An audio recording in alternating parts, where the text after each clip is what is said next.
Foto ini diambil pada tahun 1950 di McMinnville, Oregon dan merupakan gambar UFO pertama yang mendapat perhatian di akhbar di seluruh negara. Sejak itu, gambar-gambar seperti ini telah menjadi lebih biasa dikongsikan di seluruh negara.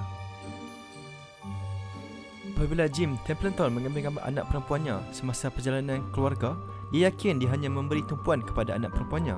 Namun, apabila gambar itu dinyahkut, nampaknya seorang lelaki angkasa berdiri di belakangnya. Malah, Kodak turut terlibat dan menjelaskan bahawa filem itu tidak diubah sesuai. Banyak teori cuba menjelaskan foto ini, termasuk salah satunya di mana misteri Jim mungkin telah muncul dalam gambar.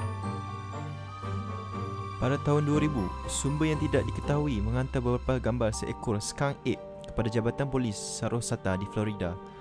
Setengah orang telah mendakwa bahawa sebenarnya itu adalah seekor burung hitam, tetapi sehingga kini tiada yang sepakat.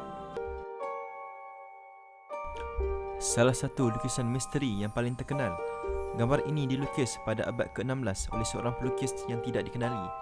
Ia menggambarkan sebuah UFO di atas bahu Mary dan seorang lelaki menatapnya.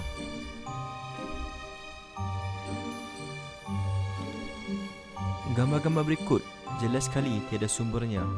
Oleh itu, ia hanya sekadar renungan bagi kita.